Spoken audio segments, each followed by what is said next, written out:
The maps were wrong from the beginning. In a conference room 3 floors beneath the Reich Chancellery, enormous charts covered every wall. Red arrows stretched across the pale expanse of the Soviet Union like surgical incisions. Clean, precise, bloodless on paper, Oberst Friedrich Steiner stood at the back of the room, 52 years old. His uniform pressed sharp despite the June heat. He studied the faces around the table, young generals, staff officers who'd never spent a winter in the East, men who believed wars were won with arrows on maps. He'd seen those same confident faces before. 1916.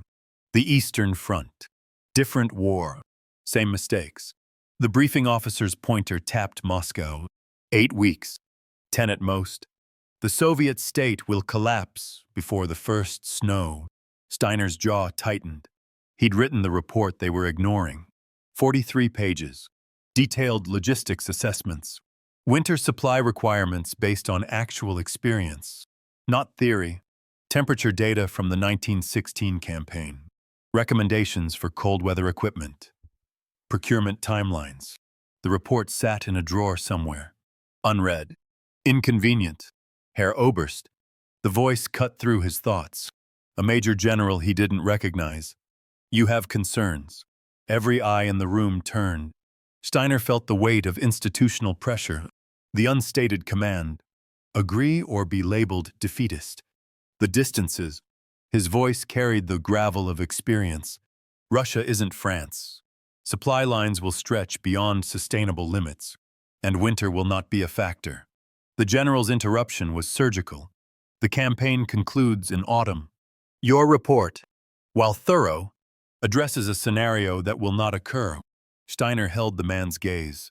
He could push, could force them to acknowledge what every veteran of the Eastern Front knew, that Russian winters didn't care about timetables. That cold killed more efficiently than any army. But he saw it in their faces. The decision was made, had been made before this meeting, before his report. The machine was already in motion. Understood, Herr General. The lie tasted like metal. Outside, Berlin's summer hung thick and still. Steiner walked the Wilhelmstrasse, his mind calculating distances his superiors refused to see. Moscow lay 2,000 kilometers from the border, further than Paris to Madrid, and every kilometer would need fuel, ammunition, food, medical supplies. In winter, his boots echoed on cobblestone. 25 years since he'd last marched east. He still remembered the cold, not the temperature, the feel of it. How it invaded your chest with each breath. How it turned steel brittle. How men froze mid-sentence. Words dying on tongues that would never speak again. The High Command believed technology had changed the equation. Modern trucks, panzer divisions, air superiority. Steiner knew better. Winter didn't care about technology. He thought of the young soldiers already boarding trains. Boys who'd never seen real cold, who believed the propaganda about quick victory, who'd packed light summer uniforms because someone told them the war would end before Christmas. Someone like him, following orders, staying silent. The letter arrived 3 days before the invasion. Steiner sat in his regiment's temporary headquarters outside Białystok.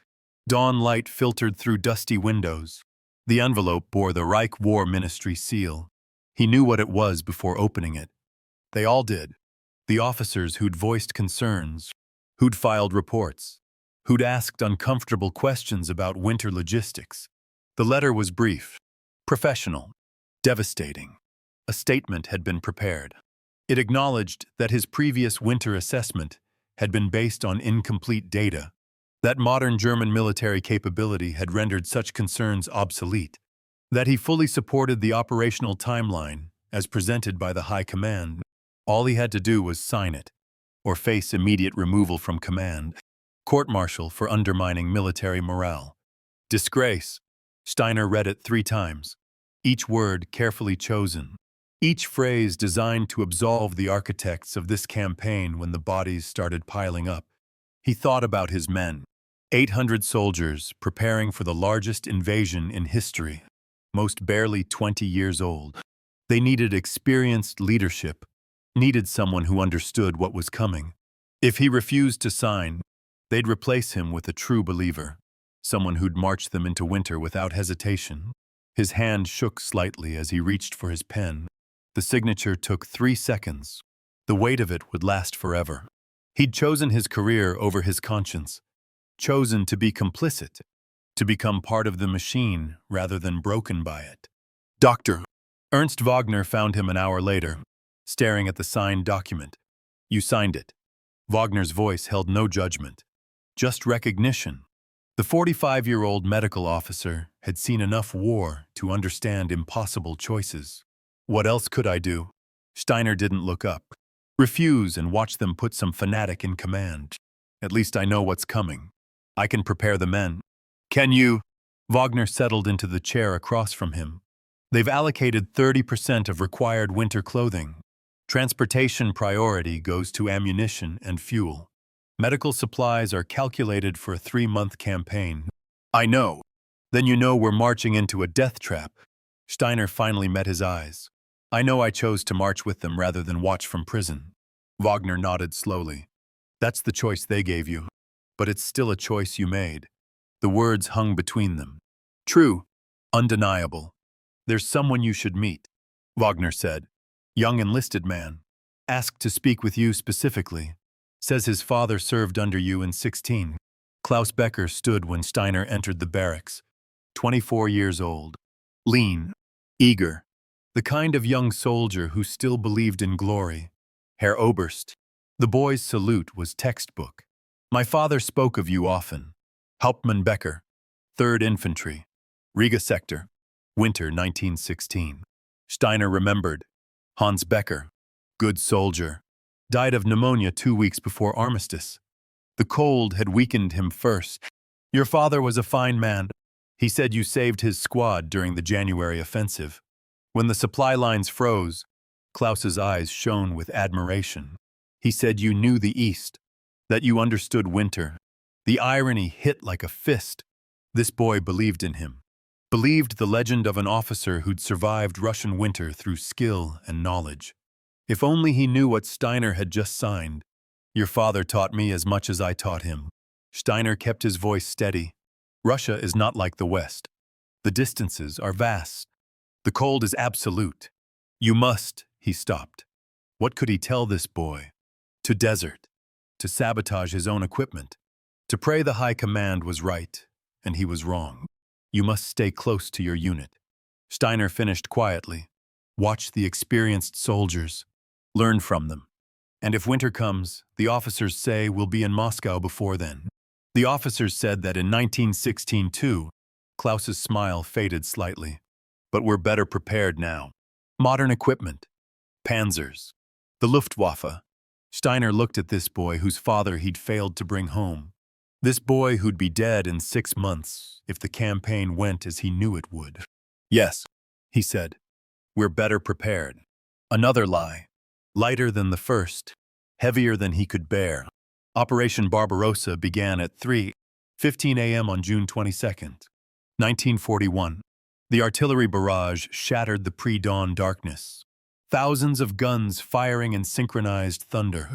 The ground itself seemed to scream. Steiner stood in the regimental command post, watching reports flood in. First objectives taken. Enemy positions overrun. Soviet units in disarray. The machine was working. Exactly as planned. His regiment crossed the border at 6 a.m. 800 men, 40 vehicles. 6 weeks of summer rations. Winter clothing promised for October delivery. The first villages fell within hours. Soviet defenders, caught sleeping, surrendered or died. By evening, they'd advanced 30 kilometers. Ahead of schedule, Klaus Becker sent a letter home that night. Steiner saw him writing it by firelight, young face animated with excitement, describing the easy victories. The demoralized enemy, promising to be in Moscow by autumn. The boy believed it. They all did. Wagner joined Steiner at the command table, studying the advance markers. It's going well. Too well. Steiner traced the supply line with his finger, already stretched thin. We're averaging 40 kilometers per day. Fuel consumption is 30% above projections. The roads are disintegrating under the panzers. But we're winning. We're advancing. There's a difference. By August, they'd pushed 300 kilometers into Soviet territory. The victories came so easily, they stopped feeling like victories. Just routine. Objective taken. Enemy fled. Advance continued. Steiner's regiment had lost 14 men to combat, 37 to accidents, disease, and equipment failures. The numbers troubled him more than they should. In a shooting war, you expected combat casualties. These other deaths, the truck driver who fell asleep and crashed, the soldier killed when a captured Soviet rifle exploded, the 3 men who died from contaminated water, these were the deaths of a logistics system already failing. And it was still summer. The distances Wagner had warned about became impossible to ignore. Supply convoys that should have arrived daily came every 3 days, then every 5. Fuel reached the front in quantities sufficient for limited operations only. Food supplies diminished. Spare parts became precious as gold. The quartermaster, a meticulous captain named Muller, brought the reports to Steiner personally. We're at 42% of required supply flow. The roads are worse than anticipated. Vehicles are breaking down faster than we can repair them. And the distances keep growing. What about the winter clothing allocation? Muller's face answered before his words did. Still projected for October. But with current transportation capacity, even if it ships on schedule, delivery to forward units would take 6 to 8 weeks. December, maybe January. Steiner calculated silently. First frost came in October in these latitudes. Real cold by November. If they were still here, and he knew they would be, his men would face the first month of winter in summer uniforms. Send another request up the chain. Mark it urgent. I've sent 4 already. Herr Oberst. The response is always the same. Winter operations are not anticipated. Current priorities are ammunition and fuel. Send it anyway. That night, Steiner couldn't sleep. He walked the perimeter of their temporary camp, listening to his soldiers snore in their bedrolls. Young men who trusted him to keep them alive. He'd signed the paper that condemned them. The temperature began dropping in late September. Not dramatically. Just a degree or 2 each night. The men barely noticed. They'd march during the day, work up a sweat, sleep soundly despite the cooling air. But Steiner noticed. He'd lived through this before. The warning signs that veterans recognized and recruits ignored. Morning frost appeared in early October. Delicate ice crystals on grass and equipment. Beautiful in the dawn light. The soldiers laughed about it, their breath misting in the air. Steiner watched them breathe those white clouds and remembered 1916. How it started exactly like this. The gentle warnings before the hammer fell. Klaus Becker approached him one morning. Rifle slung over his shoulder. Young face flushed with cold. First frost. Herr Oberst. Feels like real winter coming. You have gloves.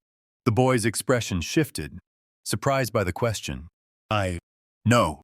Herr Oberst. We were told I know what you were told. Steiner pulled off his own gloves. Thick leather. Pre-war quality. He'd kept them from his last posting. Take these. I couldn't. That's an order. Soldier. Klaus accepted them with visible reluctance. What will you use? Steiner had no answer that wouldn't sound like a death sentence, so he said nothing.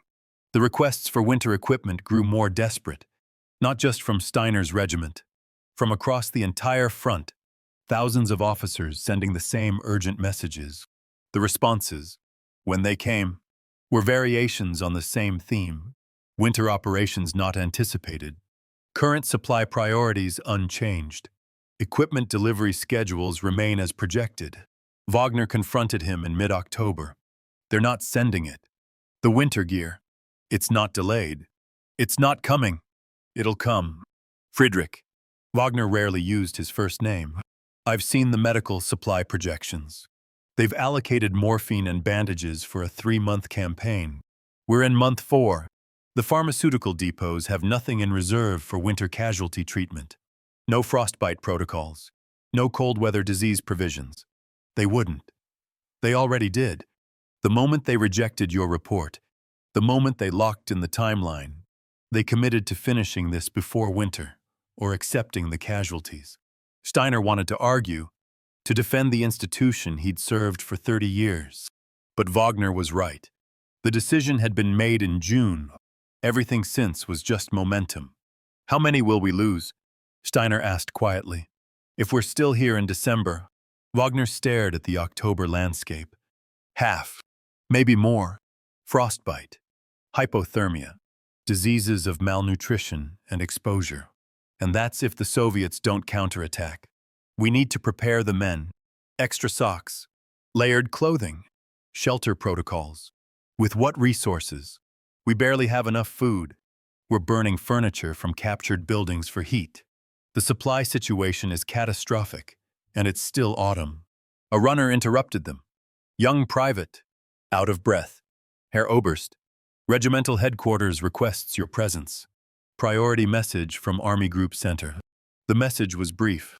Advance on Moscow suspended pending supply consolidation. All units to establish defensive positions. Prepare for extended winter operations. Extended winter operations. The euphemism was almost elegant. What they meant was, we're not retreating, we're not advancing, and you're going to sit here in the Russian winter until we figure out what to do next. Steiner read it 3 times, then looked at the date. October 12th. 4 weeks until serious cold, 8 weeks until brutal cold, and his men had summer uniforms. He thought about the paper he'd signed in June, the disavowal of his own expertise, the institutional complicity. He'd chosen this, chosen to be part of it rather than break from it. Now 800 men would pay the price. The runner waited for acknowledgement. Any reply? Herr Oberst. Confirmed receipt. Regiment will comply. After the boy left, Steiner stood alone in the command post. Outside, soldiers went about their duties, unaware, still believing in victory, still trusting their leaders. Wagner was right. They'd known this would happen. Every veteran of the Eastern Front had known, but they'd stayed silent, signed the papers, followed the orders. And now the first frost was here. The radio crackled with distant transmissions. Other regiments receiving similar orders. The entire front grinding to a halt. 3 million men digging in for a winter they weren't equipped to survive. Steiner picked up his pen, started drafting defensive position assignments, shelter construction priorities, fuel conservation measures, all the preparations that should have begun in August. The paper felt heavy in his hand.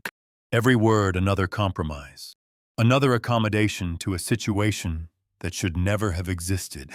But what else could he do? Refuse, resign, leave his men to someone who didn't understand what was coming. He'd asked himself that question in June, had chosen complicity over conscience. Now he'd live with it, or die with it.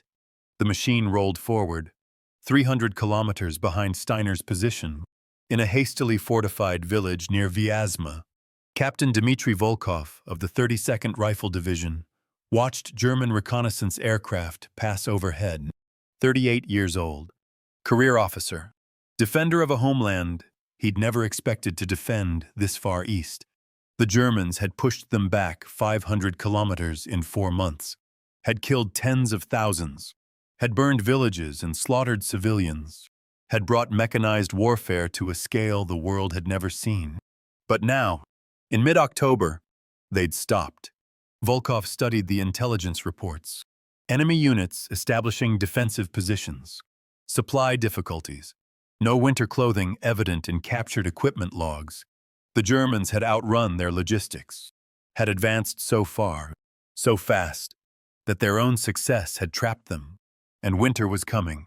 Volkov had grown up in Siberia, had spent childhood winters in temperatures that froze spit before it hit the ground. He knew what was coming better than any German general. His political officer, a fervent young lieutenant named Karpov, entered the command bunker. Comrade Captain, new orders from division. We're to prepare for counteroffensive operations. December timeline. They want us to attack in December. Volkov kept his voice neutral. Political officers reported doubt as defeatism. The Germans will be frozen, immobile, demoralized. We strike when they're weakest. Volkov thought about the intelligence reports, about young German soldiers digging foxholes in summer uniforms, about equipment failures multiplying as temperatures dropped. The Germans had made a catastrophic mistake, had believed their own propaganda about quick victory, had ignored every lesson of history. Now they'd pay for it. But part of him, the part that remembered his own father freezing to death during the Finnish campaign in 1940, felt something almost like pity. Almost. When do we begin preparations? He asked. Immediately. The Siberian divisions are already moving into position. Full winter equipment. Skis. Cold weather weapons. Volkov nodded. Everything the Germans lacked. Everything their intelligence said the enemy had failed to procure. Then we'll be ready. Karpov smiled. General Winter fights for the motherland. Comrade Captain. After he left, Volkov returned to the intelligence summaries, trying to understand how the Germans could have been so blind, how a modern military could ignore something so fundamental as winter preparation. He found his answer in a captured document, a supply requisition from a German regiment, dated August 15th, requesting winter clothing for 800 men. The response, stamped in official ink, request denied. Winter operations not anticipated. Not anticipated. Volkov stared at those words. Someone in the German command structure had seen this coming, had requested the equipment, had been told no. That meant somewhere, buried in the German bureaucracy, officers like him had tried to warn their superiors, had been ignored, had watched this catastrophe unfold, knowing it could have been prevented. He thought about that unknown German officer, wondering if the man was still alive, if he lay awake at night knowing what was coming, knowing he'd failed to stop it, wondering if he felt responsible. The first snow fell on October 28th, not the heavy, suffocating snow of deep winter, just a light dusting, enough to cover the ground in white, to transform the landscape into something beautiful and alien. Steiner stood outside the command post, watching it fall, each flake a small, perfect crystal, harmless individually, deadly in aggregate. Around him, soldiers reacted with almost childish wonder. Many had never seen snow before. Farm boys from Bavaria, city kids from the Rhineland. They threw snowballs, laughed, made jokes about Russian weather. Klaus Becker approached, Steiner's old gloves on his hands. First snow. Herr Oberst. It's beautiful. It's a warning. The boy's smile faded. Sir, this is nothing. A preview. In 2 weeks, maybe 3, the real snow comes. And after that, the real cold. Steiner met his eyes. You need to prepare yourself. All of you. We have orders to dig winter positions. Build shelters. That's not what I mean. How to explain this to someone who'd never felt real cold? Winter here doesn't just make you uncomfortable. It kills. Actively. Methodically. You need to understand that every decision you make when to sleep, when to move, when to stay still will determine if you survive. Klaus's youthful confidence wavered. The supply officers say winter equipment is coming. The supply officers are following orders, just like we all are. Steiner watched the snow accumulate on the boy's shoulders. Listen to me. When the real cold comes, you stay close to other men. Share body heat. Never sit down in the snow to rest. Never remove your boots outside.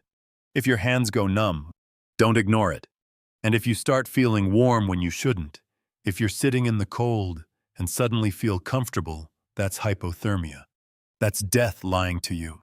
You're scaring me, Herr Oberst. Good. Fear will keep you alert. Confidence will kill you.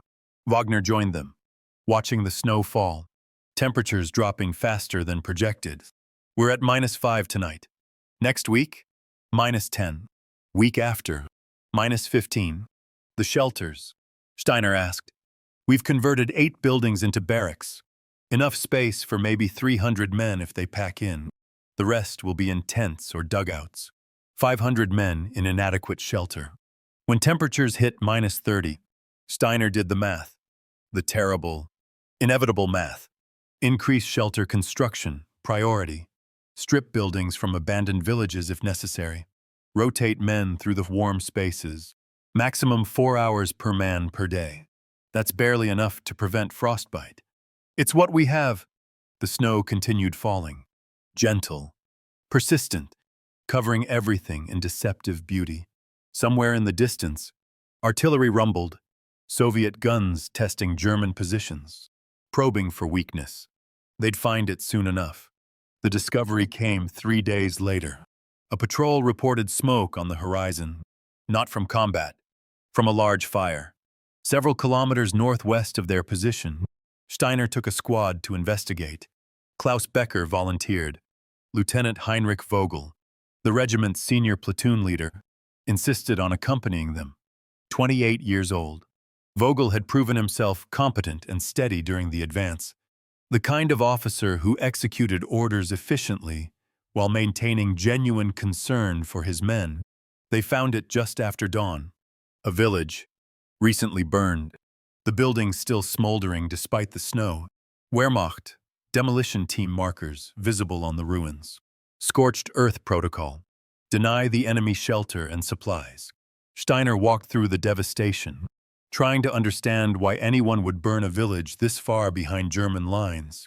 The Soviets had retreated months ago. This wasn't denial of enemy assets. Then he saw the warehouse. The building had burned differently than the others. Hotter. More complete. Only the foundation remained.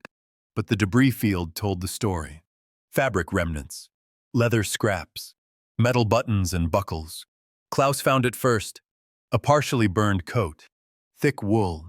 Fur-lined collar. German military issue. Winter clothing. The boy held it up. Confusion on his face. Why would someone burn this? Wagner, who'd accompanied the patrol, was already digging through the debris, finding more. Boots, gloves, insulated jackets, hundreds of items, thousands maybe. This was a supply depot, he said quietly. Wehrmacht quartermaster marks on the foundation. Someone stockpiled winter equipment here, then burned it. Steiner felt something cold settle in his chest. Colder than the October wind. When? He asked. Wagner examined the debris. Fire patterns suggest 3, maybe 4 weeks ago. Mid-September. 3 weeks ago. Before the advance was suspended. Before they'd established defensive positions.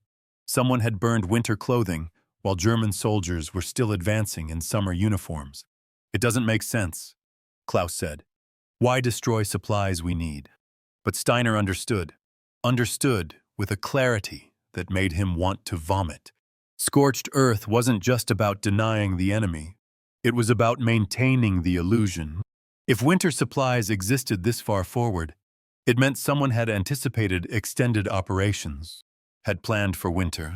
That contradicted the official narrative, the promise of quick victory, the timeline that didn't include winter, so they'd destroyed the evidence. Burn the supplies that proved someone had been preparing for the scenario the high command insisted wouldn't happen. Wagner met his eyes, saw the same realization. They knew, the doctor said. They knew we'd still be here in winter, and they destroyed the equipment that could have saved us. We don't know that. But Steiner's voice lacked conviction. Friedrich, look around. Someone built this depot, filled it with winter gear, then got orders to burn it, because its existence was politically inconvenient. Klaus was still holding the burned coat, looking between them. But that would mean they chose to let us freeze rather than admit they were wrong about the timeline. Steiner wanted to deny it, to defend the institution, to believe there was some other explanation, but he'd signed the disavowal in June, had watched them ignore every warning, had seen how the machine worked. We don't know what happened here, he said finally. We report the burned depot, log it in the patrol records. That's all. That's all? Wagner's voice rose. We just found evidence of criminal incompetence, and we're going to file a report. What else do you want me to do? Accuse the high command of deliberately sabotaging their own troops. With what proof? A burned warehouse and speculation. With 800 men who are going to freeze to death. I know. The words came out sharper than intended. Steiner forced himself to breathe. I know what this means. I know what's going to happen. but starting a confrontation with command over a burned depot won't save anyone. It'll just get me relieved and replaced with someone who won't question orders. Wagner stared at him. So you'll do nothing. I'll do what I can. Prepare the men. Maximize what resources we have. Keep as many alive as possible. That's all I can do. That's all you're willing to do. The accusation hung between them. True. Undeniable. Vogel had been silent throughout the exchange, examining the burned depot with the methodical attention he brought to everything. Now he spoke, his voice careful. Herr Oberst, if Dr. Wagner is correct about the timeline, this depot was destroyed while we were still advancing. That means the order came from Army Group Command level or higher. It wasn't field expediency. It was policy. Steiner nodded slowly. That's my assessment. Then documenting it serves a purpose. Vogel continued. When this is over, however it ends, there will be questions. Investigations. Someone will want to know why so many men died. Our patrol report becomes evidence. Testimony that someone tried to prepare and was actively prevented. The logic was sound, cold. Exactly the kind of thinking that made Vogel a good officer. You're right, Steiner said. We document everything. Times, dates, inventory estimates, photographic evidence if possible. But we don't speculate in the official report. Just facts. Let future investigators draw conclusions. Vogel nodded. Understood. I'll prepare the documentation. Klaus looked lost. Betrayed. Herr Oberst, my father said you never abandoned your men. I'm not abandoning anyone. Then what do you call this? Steiner had no answer. Just the weight of choices made months ago. Signatures on papers. Compromises with conscience. They returned to the command post in silence. Filed the patrol report. Logged the burned depot with precise coordinates and detailed inventory estimates. Vogel's documentation was thorough. Clinical. Damning in its objectivity. Nobody above them responded. Nobody investigated.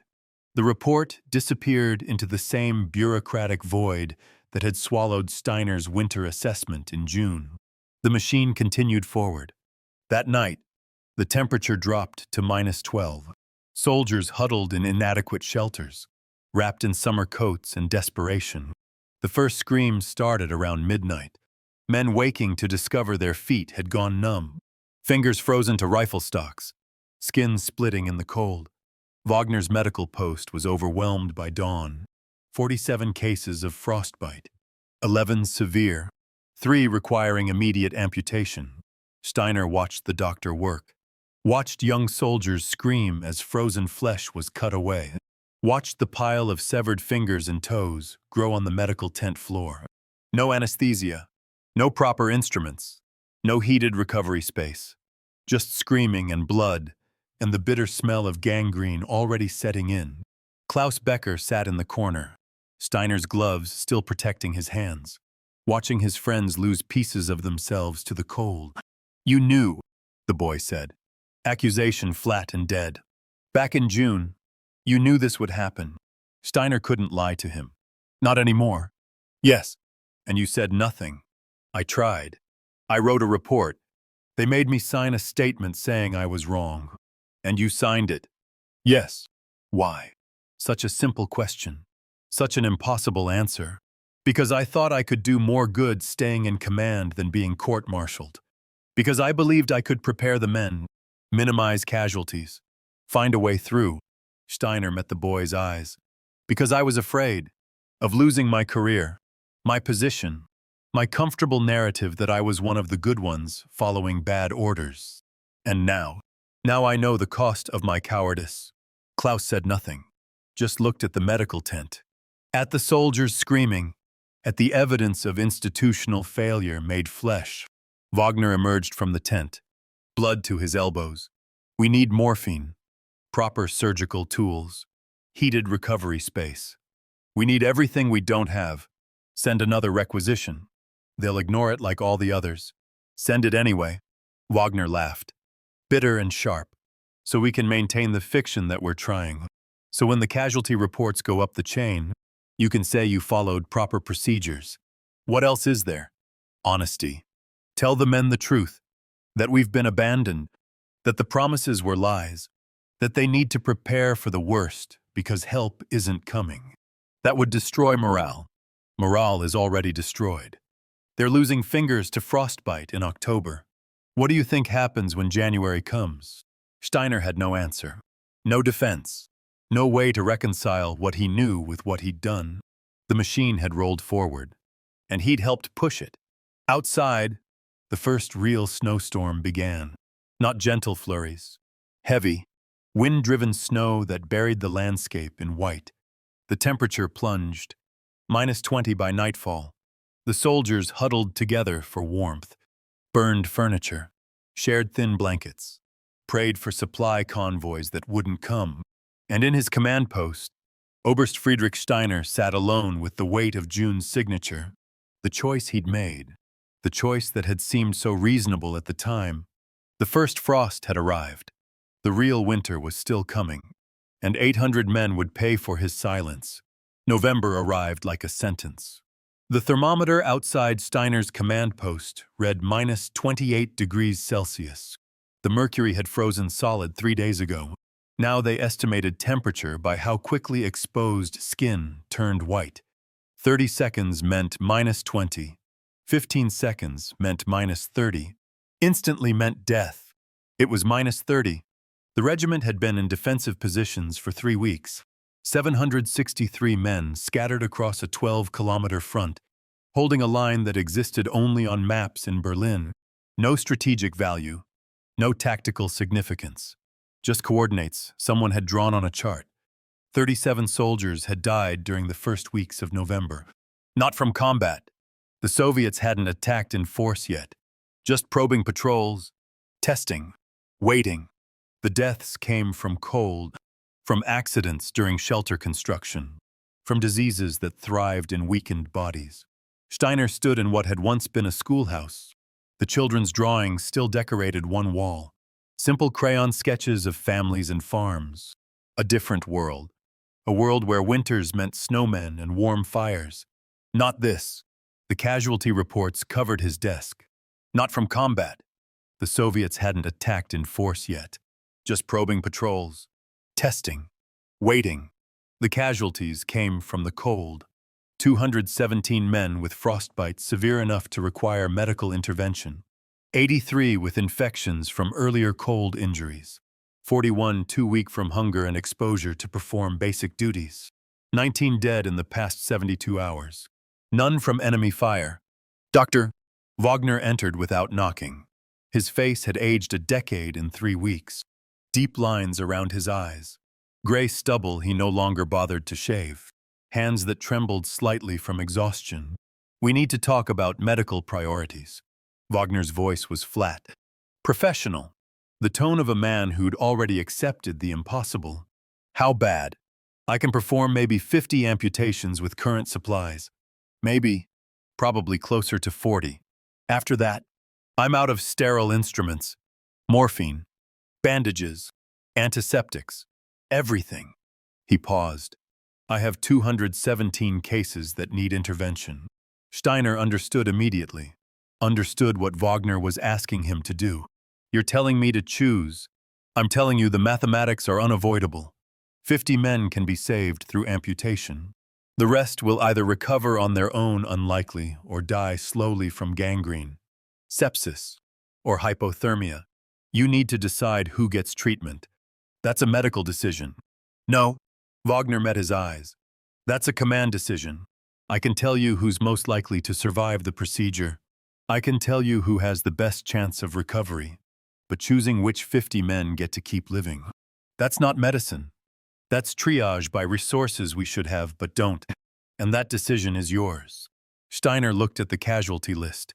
Names, ages, units. Each one a man who'd trusted him, who'd followed him into this frozen hell. Give me your recommendations. Youth. Physical condition before injury. Severity of current frostbite. Rank, because we need NCOs to maintain unit cohesion. Wagner's clinical tone cracked slightly. And I'd recommend prioritizing soldiers with families. Men who have children waiting at home. You're asking me to play God. I'm asking you to be a commander, to make the choice that maximizes survival. Because whether you choose or not, the mathematics don't change. 50 live. The rest face whatever comes. The weight of it settled on Steiner's shoulders, heavier than any burden he'd carried, heavier than the signature in June. This wasn't complicity anymore. This was active participation in systematic death. How long do I have? The gangrene is spreading fast in these temperatures. 24 hours. After that, even the ones I could save now will be beyond help. Wagner left him alone with the list. 217 names. Choose 50. The knock came 2 hours later. Klaus Becker stood in the doorway, wrapped in every piece of clothing he owned. Steiner's old gloves, a scavenged Soviet greatcoat, newspapers stuffed inside his uniform. He was shivering despite it all. Herr Oberst, I need to show you something. The boy's feet left bloody prints in the snow. Wagner's medical tent had become a vision of medieval suffering. Men lying on frozen ground because there weren't enough cots. Screaming because there wasn't enough morphine. Dying because there weren't enough doctors. The smell hit first. Gangrene. Infection. Human waste. All of it frozen into the fabric of the tent itself. Klaus led him to a corner where 5 soldiers huddled together. Boys. Really? None older than 22. Their boots were off. Their feet exposed. Black. Swollen. Dead tissue spreading up the ankle. They've been waiting 3 days, Klaus said. Waiting for the doctor. Waiting for help. Waiting to be chosen. One of them recognized Steiner, Private Hoffman, farm boy from Saxony. He'd written poetry in the barracks. Terrible poetry, but earnest. Herr Oberst. The boy's voice was weak. Will I be able to walk again? Steiner looked at feet that were already corpses. Tissue so far gone that amputation below the knee would be the best possible outcome. If Hoffman was chosen, if he was one of the 50, the doctor is doing everything he can. That's not what I asked. Hoffman's eyes, still clear despite his dying feet, held Steiner's gaze. I asked if I'll walk again. I need to know. My father has a farm, needs help. I promised I'd come home and help. The truth was cruel. Even if he survived amputation, even if infection didn't kill him, even if he somehow made it back to Germany, he wouldn't walk the fields, wouldn't help his father. He'd be a cripple, a burden, a testament to failure. I don't know, Steiner said, because what else could he say? Klaus waited until they were outside. He's not on the priority list. Is he? How do you know about the list? Everyone knows. Word spreads fast when men are choosing who lives and who dies. The boy's voice carried no accusation, just exhausted fact. Hoffman's not married. No children. Low rank. Poor physical condition before the frostbite. He fails every criterion. The list is based on maximizing survival rates. The list is based on deciding which lives matter more. Klaus's gloves, Steiner's gloves, clenched into fists. And maybe that's necessary. Maybe mathematics are all we have left. But don't pretend it's anything other than what it is. And what is it? Murder by spreadsheet. The words hit like a physical blow. Because they were true. Steiner was killing men with paperwork, with rational resource allocation, with the same bureaucratic machinery that had brought them here. If you were in my position, I'd make the same choices. Klaus cut him off. I know I would. That's what makes it unbearable. Knowing there's no good answer. Only different degrees of evil. They stood in the snow. Commander and soldier. Both trapped in a moral calculus that had no solution. Your feet, Steiner said, noticing Klaus's limp. Show me. They're fine. That's an order. Klaus removed the boots. His feet were pale, toes showing early signs of frostbite. Not critical. Not yet. But they would be. You need to be on the list. Preventive intervention. Before it gets worse. There are men dying who need that spot more than me. You're a squad leader. Critical position. The criteria are bullshit, and you know it. Klaus's voice stayed level. Calm. I'm not more valuable than Hoffman or any of the others. I'm just luckier. Because I impressed you. Because my father served with you. Because of arbitrary connections that have nothing to do with worth. Life isn't fair. No. But we're supposed to try. Klaus pulled his boots back on. Don't put me on the list. Herr Oberst, I'll take my chances with the cold like everyone else. I'm not asking. And I'm not accepting special treatment while better men die. They stared at each other. Steiner saw his own failure reflected in the boy's eyes. All the compromises, all the silences, all the choices that had led here. Very well. He couldn't force this, couldn't make Klaus accept privileged survival. But if your condition worsens, you report to Wagner immediately. Yes, Herr Oberst. The boy limped away, leaving bloody footprints, another casualty waiting to happen.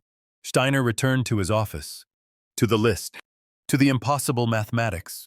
He spent 4 hours on it, cross-referencing criteria, calculating probabilities, trying to build an objective framework for subjective horror.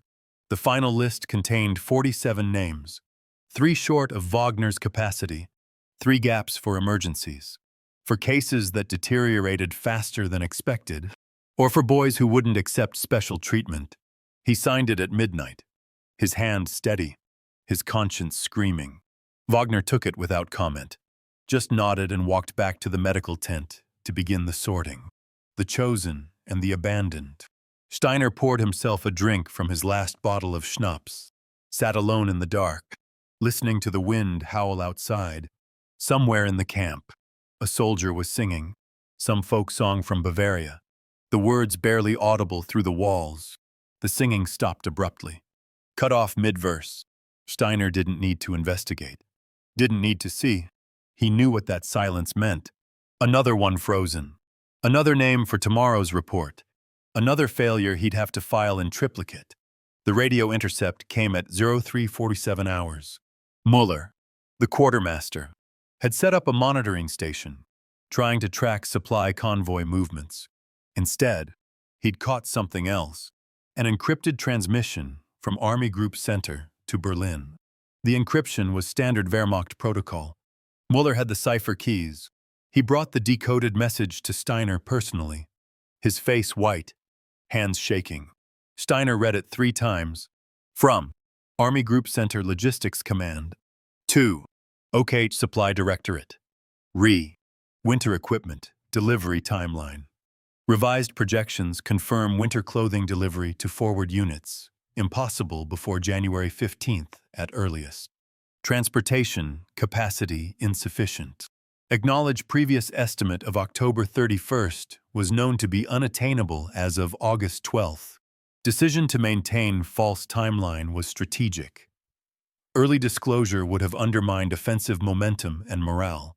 Current casualty projections from cold exposure acceptable within overall operational framework. Recommend maintaining current public position that supplies are in transit. Request confirmation of policy. Below it, the response. From OKH Supply Directorate. To Army Group Center Logistics Command. Policy confirmed. Continue current public position. Casualty rates acceptable. Winter equipment. Procurement for replacement troops prioritized for spring 1942 offensive. Forward this directive to relevant field commanders under classification. Top secret command, eyes only. Steiner read it again, then again, each word burning itself into his memory. They'd known since August, known the winter clothing wouldn't arrive in time, known soldiers would freeze, known the casualty projections, and they'd lied, deliberately, systematically, to maintain offensive momentum, to keep men advancing into a trap they'd built. Acceptable casualty rates. Steiner heard his voice from a distance. Detached. Clinical. We're acceptable casualties. Muller said nothing, just stood there, waiting for orders. For some response that made sense of the senseless. How many people have seen this? Just me. And now you. Destroy it. Sir. Burn it. The original. The decryption. Everything. It was never intercepted. This conversation never happened. But this is proof. Proof that they lied. That they knew. We could what? Steiner's voice cracked. Send it up the chain of command. The same chain that wrote it. Court-martial the entire high command. Start a mutiny while surrounded by Soviets in -30-degree weather. We could tell the men, they have a right to know. And what would that accomplish? Besides destroying what little cohesion we have left. Besides confirming that their sacrifice is meaningless. That their trust was betrayed. Muller's jaw clenched. So we stay silent. Again, we keep men alive. That's all we can do now. The truth won't save anyone. It'll just kill them faster. That's cowardice. Yes. Steiner met his eyes. It is. File it with all my other compromises. But it's the cowardice that keeps 763 men from complete collapse. So burn the intercept, and we never speak of this again. Muller left. The message went into the stove. Burned to ash. The truth died in fire. Just like the winter clothing depot. Just like every warning that contradicted the official narrative. Steiner sat in the dark, thinking about acceptable casualties. About strategic calculations. About the machinery that ground men into statistics. He'd been part of that machinery. Had signed its documents.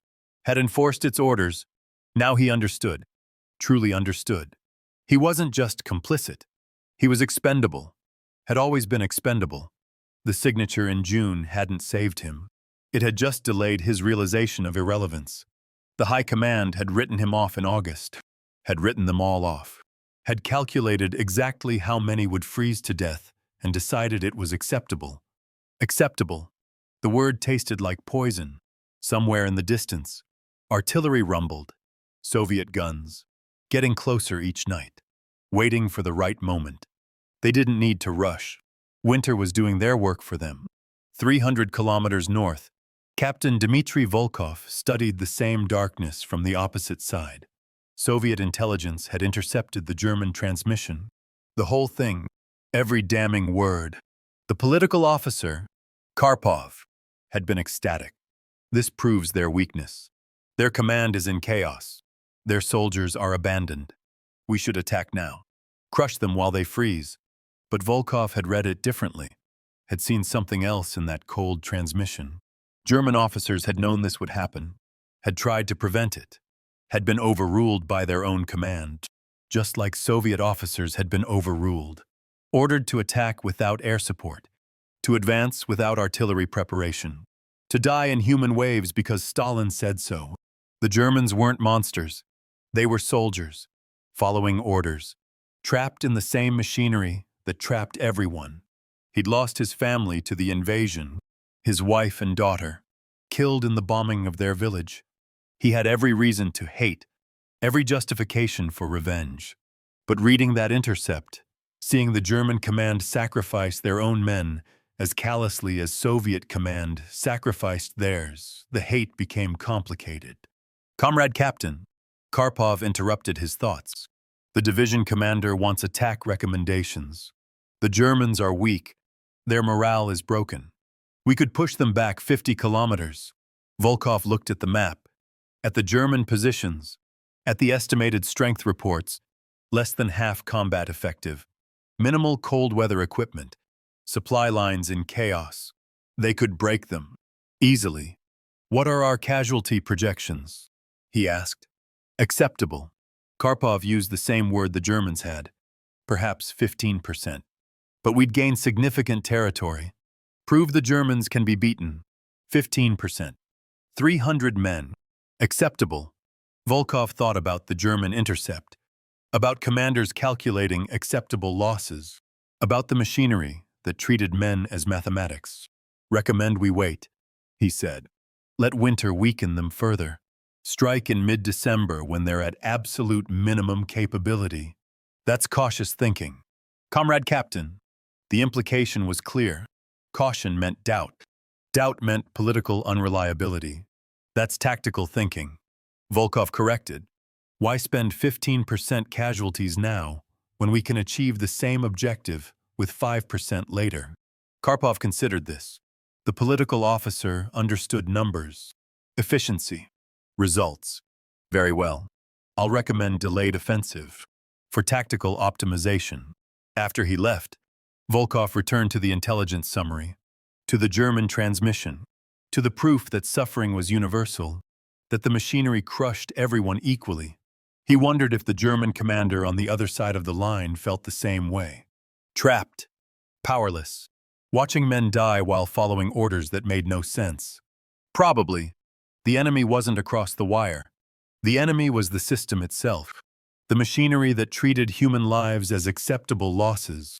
But that understanding wouldn't stop the attack when it came, wouldn't save German soldiers from Soviet bullets, wouldn't change anything. It would just make the killing more tragic, more comprehensible, more human.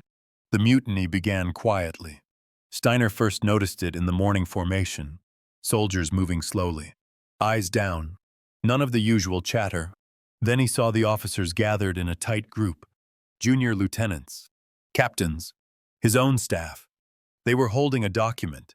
Lieutenant Vogel stepped forward, 28 years old, competent officer, good soldier, face now set in grim determination.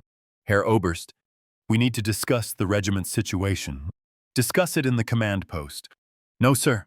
Here, in front of the men. This concerns everyone. The soldiers were watching now. Formation forgotten. This was unprecedented. Steiner felt the moment balanced on a knife edge. He could shut this down with authority. Court-martial Vogel for insubordination. Restore order through fear. Or he could listen. Speak. Lieutenant. Vogel held up the document. We've compiled casualty statistics. Since we established defensive positions 3 weeks ago, we've lost 241 men, 7 to combat, 234 to cold, disease, and starvation. At current rates, the regiment ceases to exist as a combat unit in 6 weeks, ceases to exist entirely in 12. I'm aware of the statistics. Then you're aware we're dying. Not fighting, dying. While following orders to hold positions that have no strategic value, Vogel's voice remained steady. Professional. We're requesting permission to retreat, to fall back to established supply lines, to positions where we can actually be supported. Murmurs of agreement rippled through the formation. This wasn't one officer's complaint. This was organized, planned. Those aren't our orders. Our orders are killing us. Soldiers die following orders. That's the nature of service. Soldiers die accomplishing objectives, fighting battles, not freezing to death, holding arbitrary lines. Vogel stepped closer. Sir, you know this is wrong. You've known since June. You wrote the report they ignored.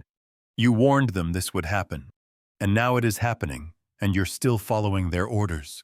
The truth of it hung in the frozen air, undeniable. Damning. What do you want me to do? Steiner asked quietly. Lead us. For real. Not for them. Vogel gestured toward distant Berlin. Make the decision that saves lives instead of the decision that looks good in reports. Retreat. While we still can. While enough men have working feet to march. Steiner looked at the faces around him. His regiment. His responsibility. His acceptable casualties. If I order a retreat without authorization, I'll be court-martialed, shot, and you'll all be led by someone who will enforce the original orders. Probably more harshly. Maybe. But at least you'll have tried. At least you'll have chosen us over them. The weight of it pressed down. Every choice he'd made leading to this moment. Every compromise. Every signature. Wagner emerged from the medical tent, covered in blood, face exhausted. Friedrich, the doctor called out. I need you to see something. The medical tent had run out of space. Bodies were laid outside now, covered in thin blankets, frozen solid. 19 men had died overnight. Wagner had stopped trying to save them, had just documented the deaths, recorded the waste. This is what following orders looks like. Wagner's voice was hollow. This is what your silence bought. Good men dying because you chose compliance over courage. Don't. Steiner's control cracked. Don't pretend you're not part of this. You followed the same orders, made the same compromises. You're right. I did, and I was wrong. We were both wrong. Wagner met his eyes. But we can still choose differently. It's not too late. Yes, it is.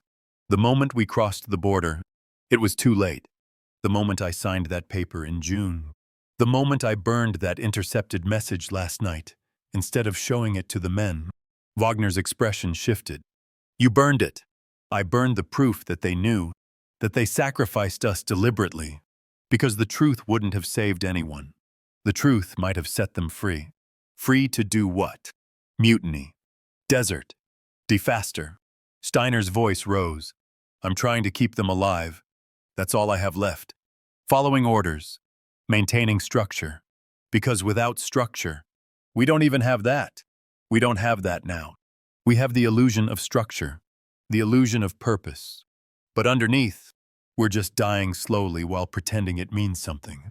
The words cut deep because they were true. Klaus Becker appeared behind them. The boy had been listening. His face held no judgment. Just understanding.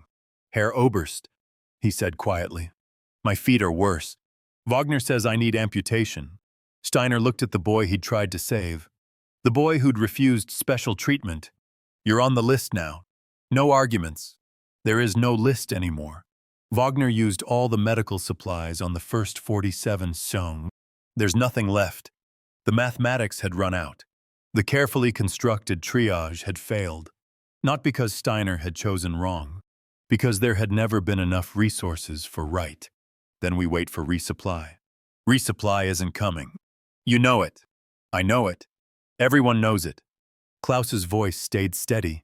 So the question is, what do we do with the time we have left? Before Steiner could answer, the radio operator burst from the command post. Running. Panicked. Herr Oberst. Priority message from Army Group Center. The message was brief. Direct. 3 weeks too late. All units. Strategic withdrawal authorized. Fall back to winter. Defensive line. Papa 7. Execute immediately. Retreat. The permission they'd needed a month ago, when the men could still walk, when the vehicles could still move, when withdrawal meant salvation instead of death, march. Steiner read it twice, then looked at the assembled regiment. 522 men, half with severe frostbite, quarter too weak to march, vehicles frozen solid, equipment abandoned, supply lines non-existent. Retreat meant walking 300 kilometers through Russian winter, in summer uniforms, with dying feet. Most wouldn't make it 50 kilometers. The mathematics were simple, brutal, undeniable. Stay and freeze slowly, or march and freeze quickly. Acceptable casualties either way. Vogel understood immediately. They waited until we couldn't comply. Gave us the order we needed when it became a death sentence instead of salvation. We can still try, one of the officers said. Load the worst casualties on whatever vehicles can move. March the rest in stages. Some will make it, some. Wagner laughed bitterly. Wonderful mathematics. Some. How many is some? 30%. 20. 10. Steiner stared at the message. At the order that absolved the high command, they could say they'd authorized retreat, could blame field commanders for not executing fast enough, could turn genocide into negligence. The machinery protected itself. Always. There's another option. Klaus's voice cut through the debate. We surrender. Silence. Absolute. Horrified. That's treason, Vogel said. Treason is killing your own men through incompetence and calling it duty. Klaus met Steiner's eyes. The Soviets are 3 kilometers away. They have winter equipment, heated shelters, medical supplies, food. Everything we don't have. If we surrender, most of us survive as prisoners, alive prisoners, versus dead heroes. Klaus's face held no fear, just exhausted practicality. What matters more, the flag or the men? The question hung in the frozen air. Every principle Steiner had ever held said surrender was unthinkable. Dishonor worse than death. Betrayal of everything he'd sworn to defend. But he'd already betrayed them, had signed away their lives in June, had followed orders that killed them, had maintained complicity with a system that calculated their deaths as acceptable. What was surrender compared to that? If we surrender, Wagner said quietly, some live. If we retreat, some die. If we stay, all die. Those are the only choices left. Steiner looked at his regiment, at Klaus with his dying feet, at Vogel with his principled rebellion, at Wagner with his blood-covered hands, at hundreds of soldiers who'd trusted him. He'd failed them all, every single one. The question was whether he'd fail them honestly or maintain the lie to the end. A new sound cut through the frozen night, distant, rhythmic, growing closer. Engines. Everyone turned toward the sound. It came from the west, from German lines, supply convoy. Finally, after 3 weeks, after 200 casualties, after all the promises, the trucks appeared like ghosts through the snow. 8 of them, canvas covered, Wehrmacht markings. The regiment moved forward, hoping, desperate. The trucks stopped. Drivers climbed out, started unloading. Ammunition, fuel, rations. No winter clothing, no medical supplies, no cold weather equipment. Just the materials to keep fighting, to keep holding this meaningless line, to keep dying in good order. The supply sergeant handed Steiner the manifest. Everything on the list. Herr Oberst, signed and delivered. Steiner stared at it. At the proof of priorities. Bullets before boots. Shells before shelter. The machinery feeding itself. Maintaining its own operation. Regardless of cost. No medical supplies. Wagner asked. Not on this convoy. Medical priority 2. This is combat priority 1. When does medical priority arrive? The sergeant shifted uncomfortably. Logistics is working on it. Which meant never. Meant acceptable casualties. Meant triage by indifference. Steiner felt something break inside him. Some final restraint. Some last connection to the system he'd served. Distribute the ammunition, he said quietly. Issue the rations. Refuel what vehicles can be saved. And then, Vogel asked, the question everyone needed answered. Steiner looked at the retreat order, at the supply convoy that brought death instead of life, at the machinery that had ground them into this impossible moment. He thought about June, about the signature, about every compromise that had led here, about acceptable casualties. And then, he said, we make a choice. The night pressed in, minus 35 degrees. Getting colder, somewhere in the distance. Soviet artillery rumbled, closer than yesterday. Preparing. The regiment waited, looking to him, trusting him to lead. Even now, even after everything. They still believed he could save them. Steiner wished he deserved that faith. The radio crackled. Another transmission. This one unencrypted. Broadcast across all frequencies. A German voice. Exhausted. Desperate. All units. This is Kampfgruppe Weber. Sector 9. We are surrounded. Out of ammunition. Out of food. Temperature minus 40. Request permission to surrender. Request permission to save our men. Request. Anyone? Is anyone listening? Please. They're dying. They're all dying. Someone has to. The transmission cut off. Static. Then silence. No response came. No authorization. No acknowledgement. Just the void where command should have been.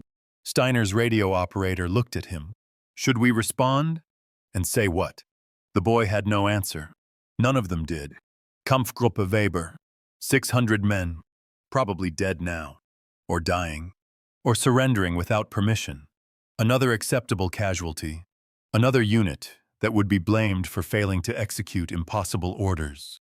Steiner turned to face his regiment. All of them. Officers and enlisted. The chosen and the abandoned. The dying and the dead in waiting. I need to tell you something, he said. Something I should have told you in June. And for the first time since signing that paper, Oberst Friedrich Steiner spoke the truth. All of it. The machinery couldn't save itself anymore. The truth took 20 minutes to tell. Steiner spoke without notes, without justification, just facts. The report he'd written in June, the disavowal they'd made him sign, the winter clothing depot burned to maintain the illusion, the intercepted message revealing they'd been calculated as acceptable casualties since August. Every silence, every compromise, every choice that had brought them here. The regiment listened in absolute stillness. Even the wind seemed to quiet, as if winter itself wanted to hear this confession. When he finished, no one spoke. The silence stretched. Soldiers looked at each other, at their officers, at the frozen ground. Klaus Becker broke it. So they knew. The whole time, they knew we'd freeze and they sent us anyway. Yes, and you knew they knew. Not at first, but yes, eventually. Steiner met the boy's eyes. I'm not asking forgiveness. I don't deserve it. I'm telling you because you deserve truth. Finally, even if it's too late. Vogel stepped forward, his voice carefully controlled. What happens now? That's not my decision anymore. Steiner removed his pistol, his officer's insignia, placed them on the ground. I've led you to this point through cowardice and compliance. I won't compound it by making your final choice for you. So decide. As men, as soldiers, as whatever you still believe yourselves to be, you're abdicating command. I'm acknowledging I never deserved it.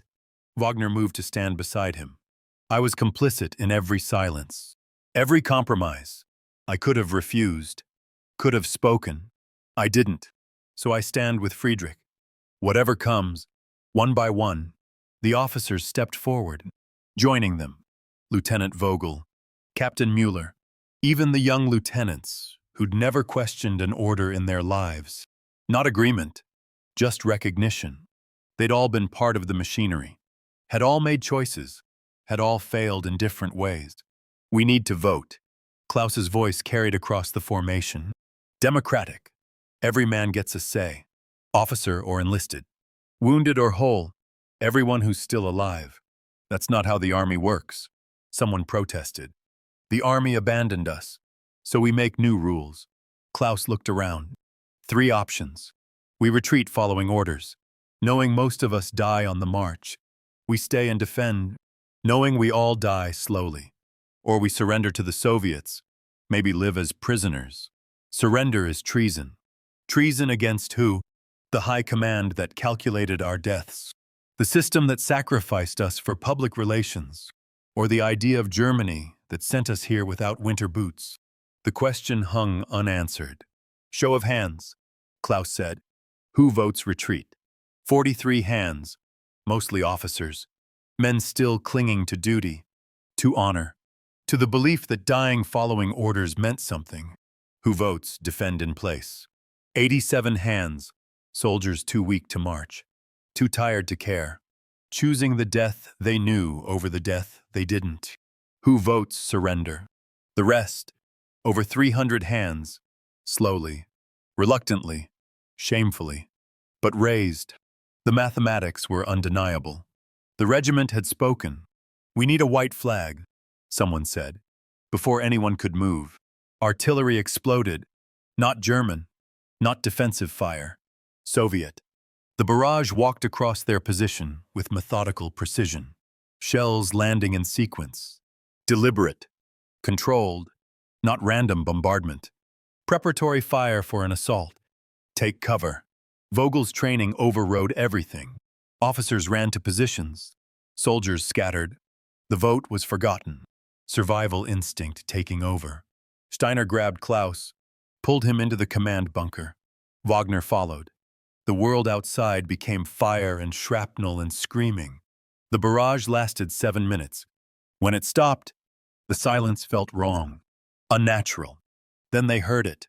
A new sound. Whistles. Commands in Russian. The rhythmic crunch of boots on snow. The attack had begun. Captain Dmitri Volkov led the first wave personally. His company, 143 men in white winter camouflage, weapons that functioned, feet that could still feel advanced through the pre-dawn darkness. The German position was a kilometer ahead. Intelligence said it was undermanned, undersupplied, demoralized. Easy target, but Volkov felt uneasy. Something about this felt wrong. Not tactically, morally.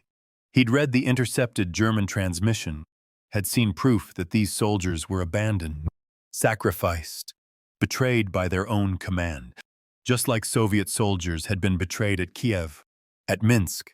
at a dozen other disasters where Stalin's orders had condemned men to death. The Germans ahead weren't monsters. They were victims, caught in the same machinery. But he had orders, and in the Red Army, orders were absolute. Comrade Captain, his political officer, Karpov, appeared beside him. The artillery has ceased. We advance on schedule. Yes. You seem hesitant. Careful. Political officers reported doubt, just ensuring proper execution. They reached the German perimeter as dawn broke, pale gray light revealing devastation. The artillery had destroyed what little shelter existed. Bodies lay in the snow, some moving, some not. A white flag appeared, crude, made from a bedsheet, tied to a rifle.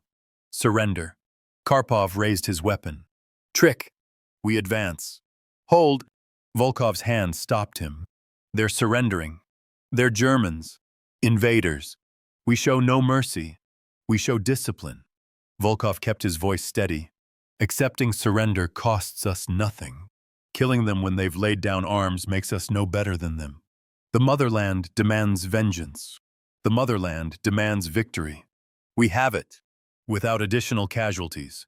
Volkov gestured to his company. Hold position. Cover the approaches. I'll accept their surrender personally.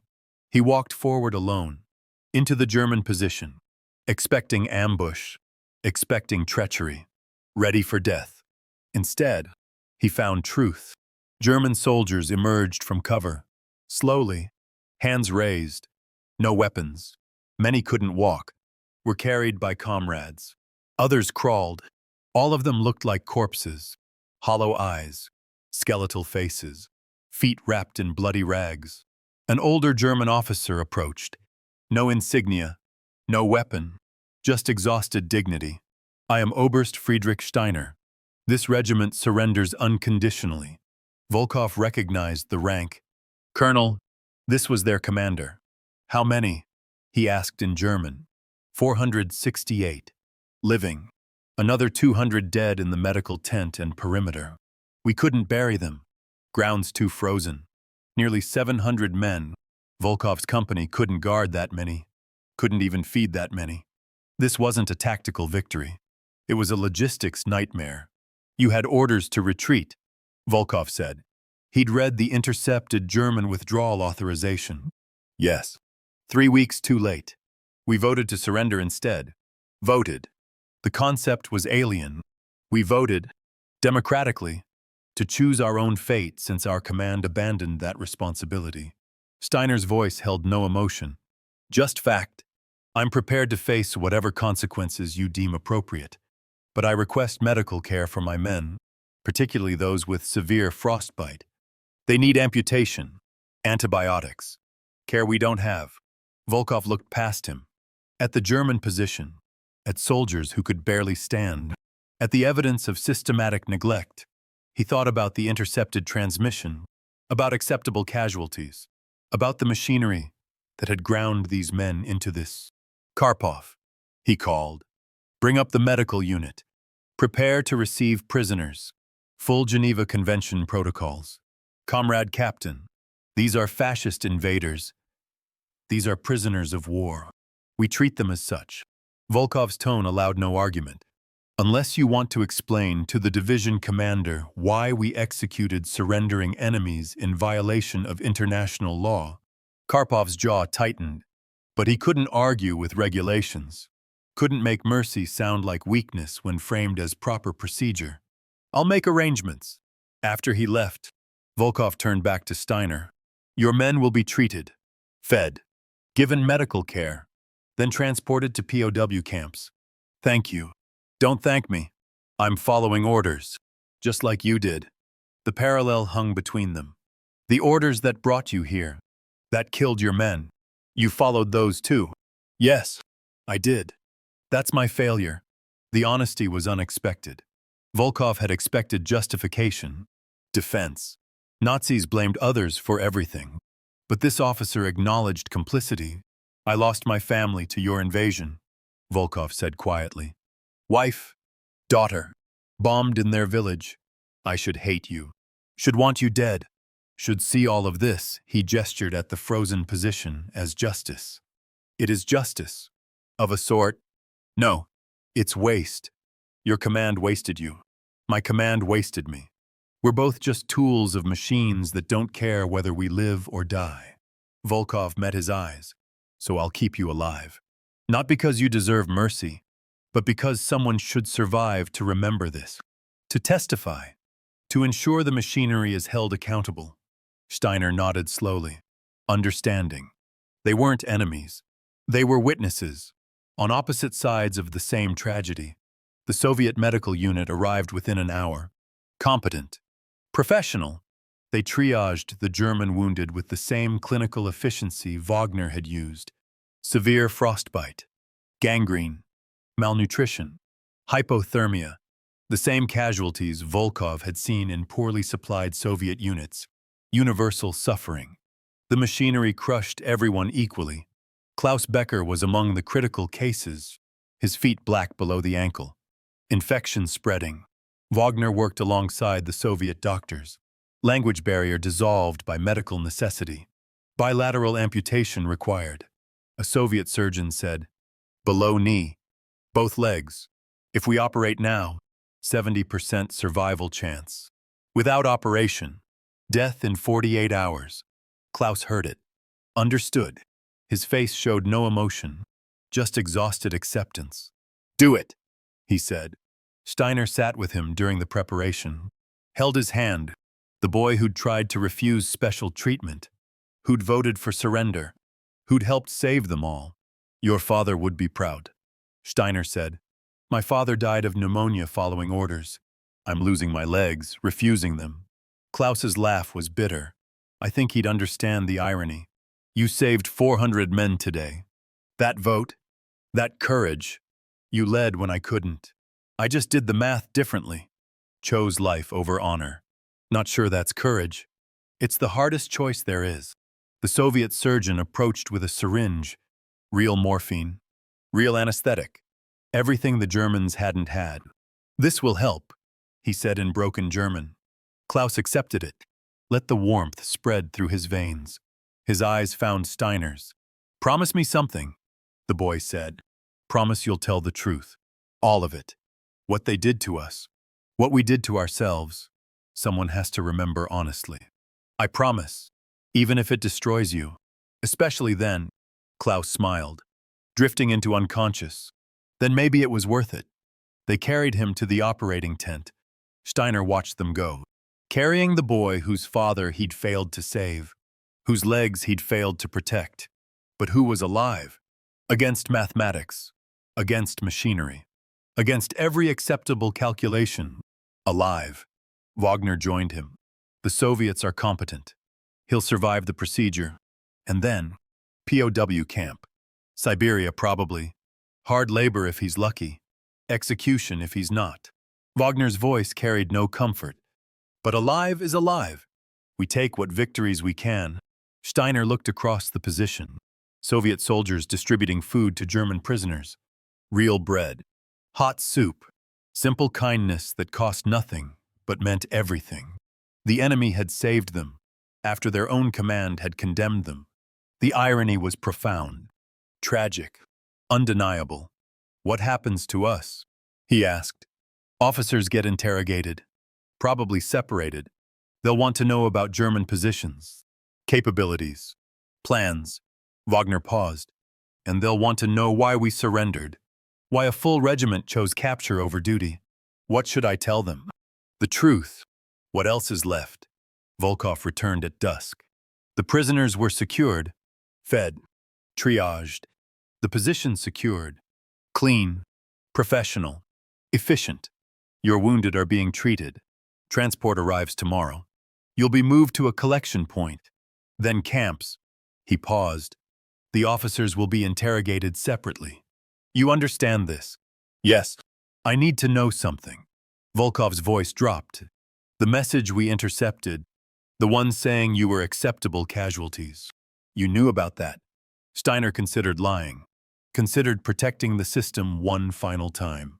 Instead, he chose honesty. Yes. We intercepted it too. Destroyed it. I ordered the destruction. Why? Because I thought the truth would destroy morale, would kill men faster than the cold, because I was still trying to maintain the machinery even as it crushed us. Steiner met his eyes. I was wrong. The truth couldn't have made things worse, only different. You were protecting them. I was protecting myself. My comfortable belief that following orders meant something. That compliance was survival. Steiner's voice hardened. But you can't survive by feeding the machinery. It consumes you eventually. The only question is whether you maintain the lie or tell the truth. Volkov nodded slowly. I understand. More than you know. Your command sacrifices soldiers too. Yes. Different ideology. Same calculations. Same acceptable casualties. Volkov looked toward his own lines. I've lost half my division to Stalin's orders. Attack without preparation. Advance without support. Human waves against machine guns because political officers demand proof of dedication. Then we're both victims. No, we're both complicit. There's a difference. Volkov's tone carried weight. Victims are passive, blameless. We made choices, followed orders we knew were wrong, maintained systems we knew were broken. That's not victimhood. That's partnership with evil. The words landed like physical blows. True, undeniable. So what do we do? Steiner asked. We survive. We testify. We remember honestly. Volkov handed him paper and pencil. Write it down. All of it. Your report from June. The disavowal. The burned depot. The intercepted message. Everything they did and everything you did.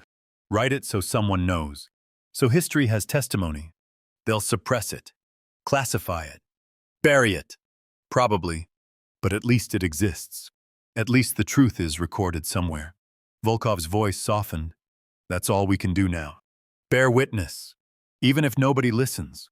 Steiner took the paper, stared at blank white. One more document. One more report. But this time, no lies. No compromises. Just truth. He began writing. The transport arrived 3 days later. Trucks. Soviet. Functional.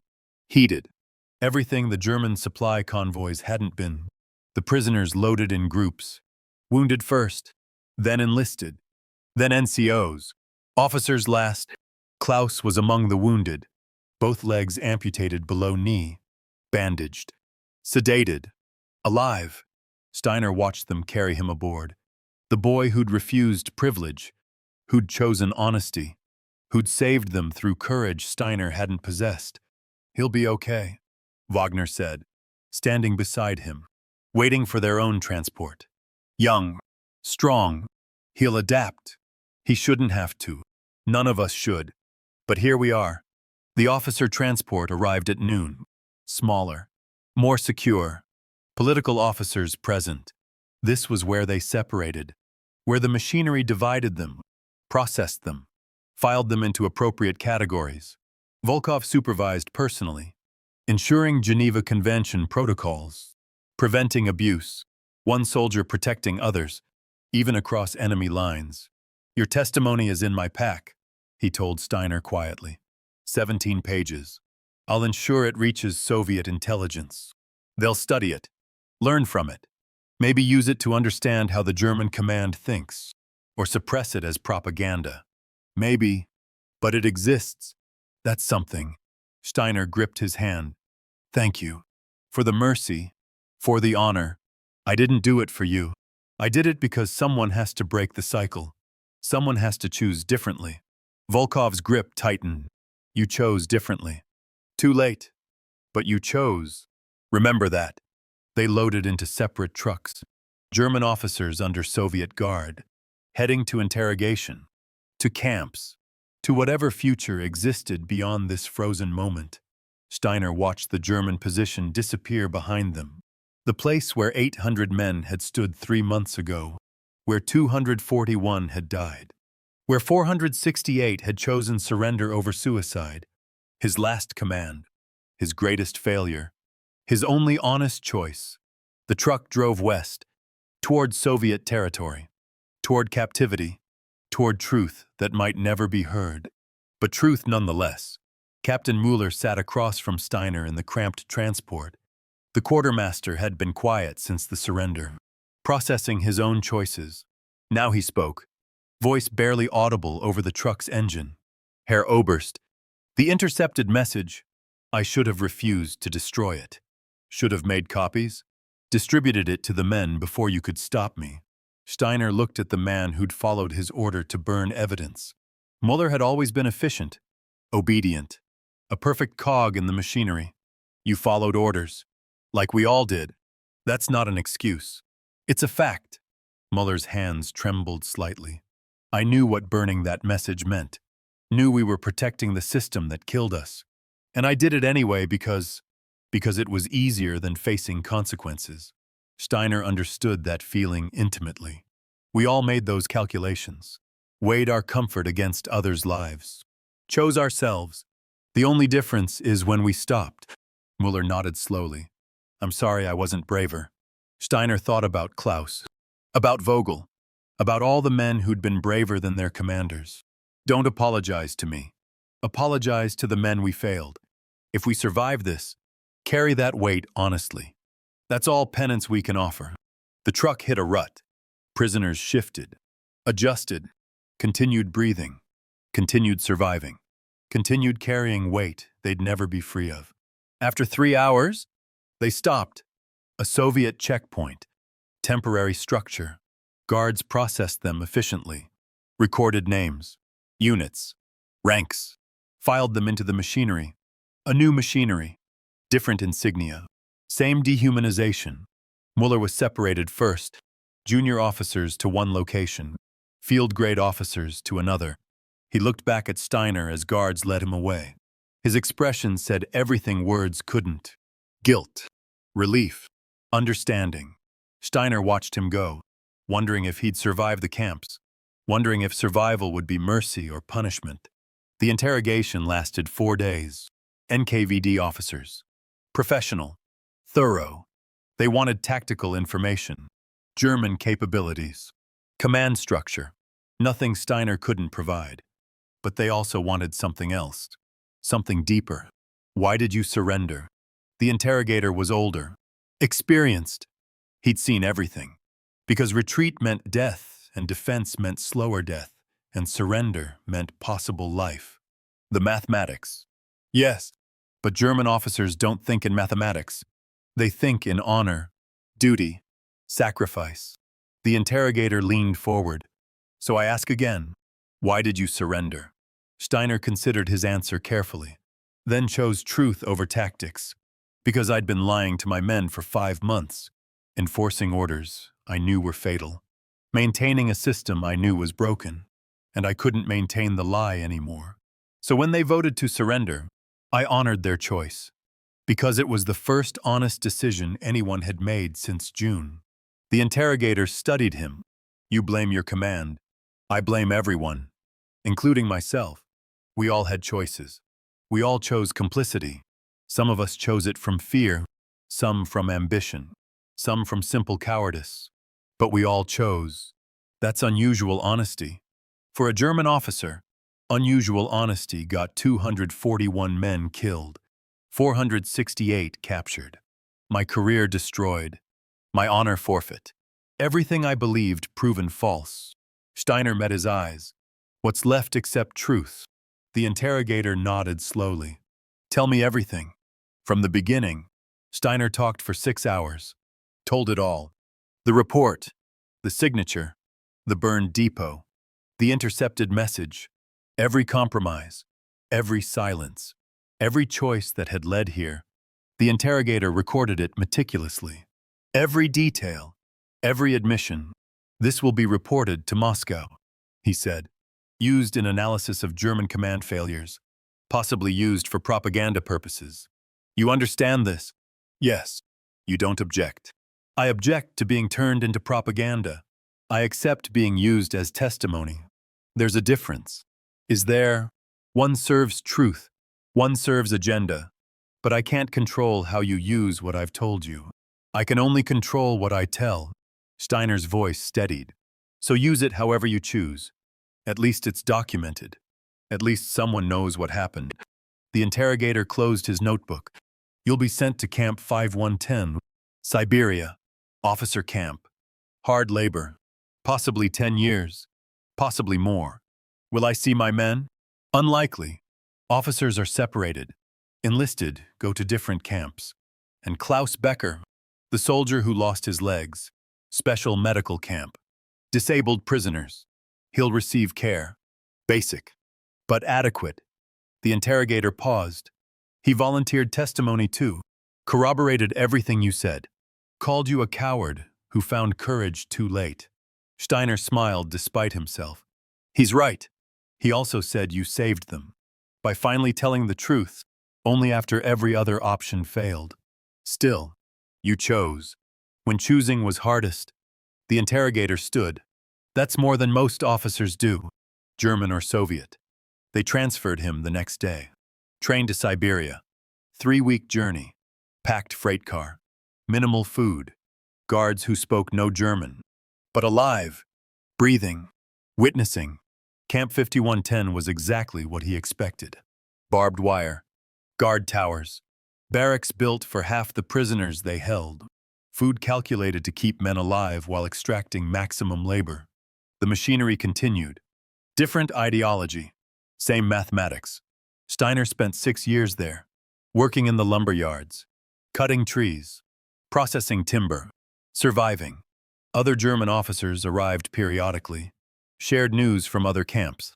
From home, from the war's end, Germany surrendered in 1945. The camps didn't empty. New prisoners arrived. German soldiers who'd kept fighting, who'd believed in victory until the last moment.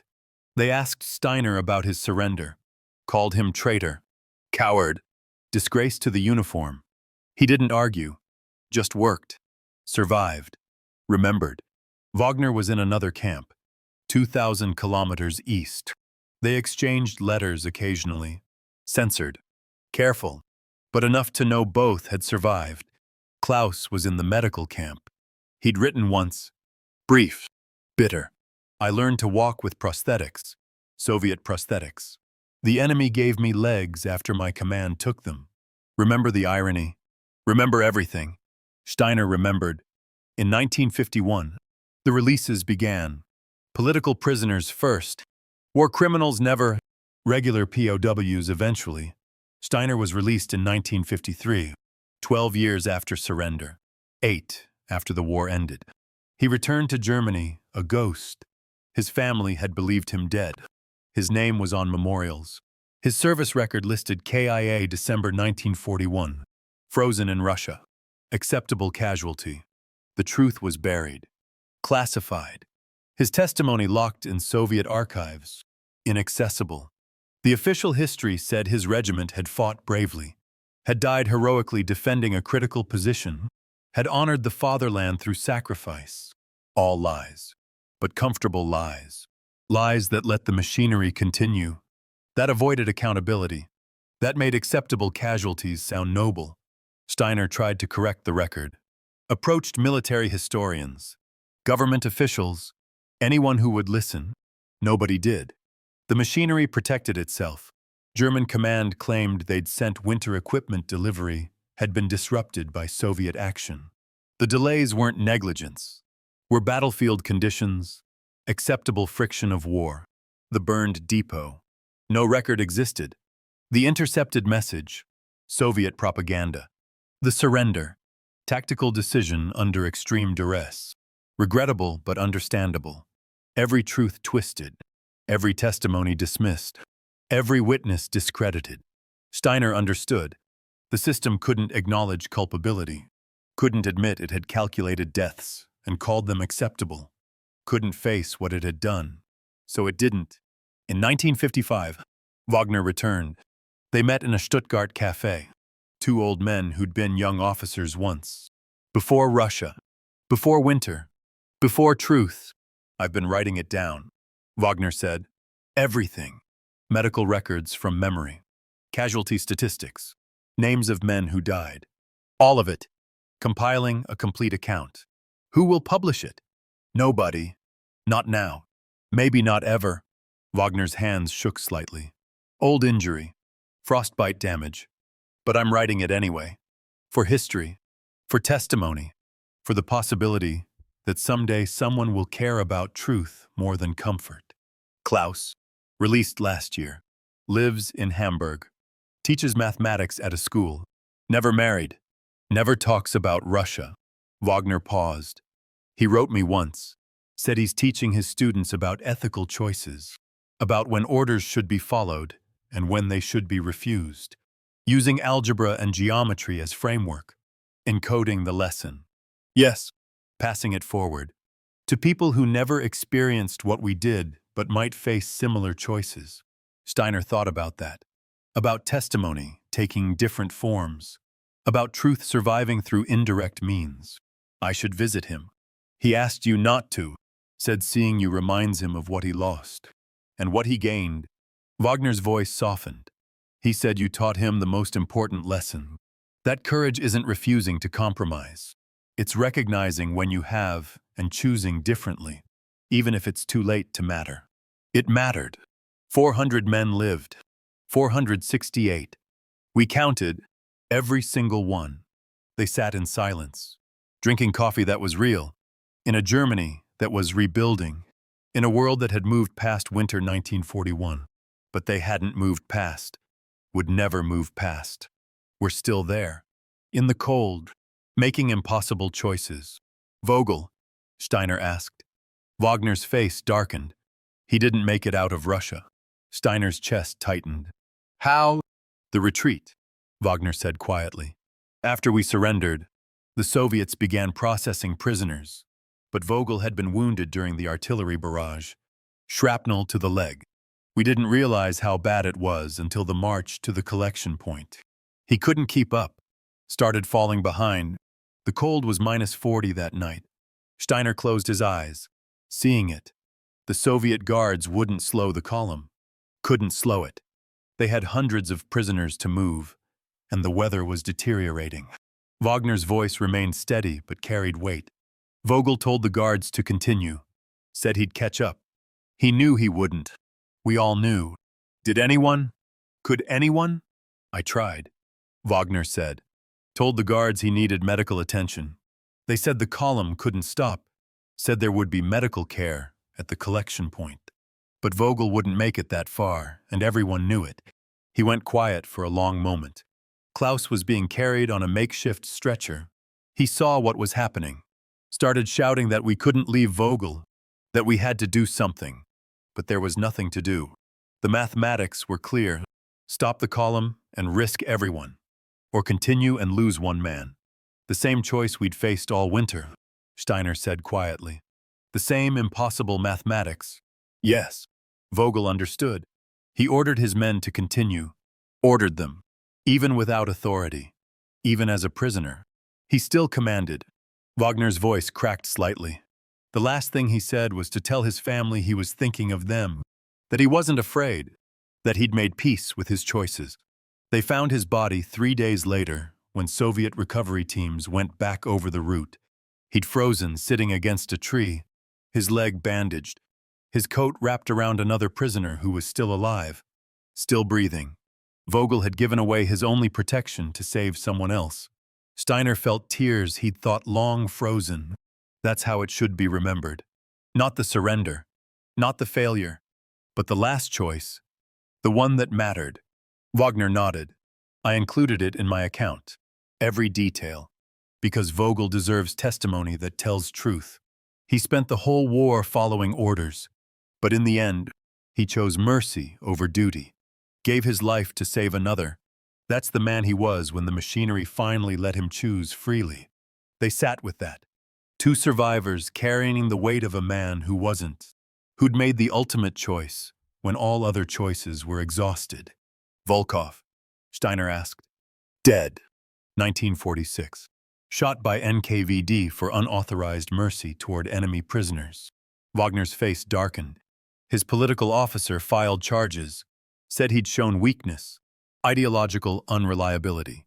They executed him 2 days after the trial. The irony was crushing. Volkov had been killed for the same mercy that had saved Steiner.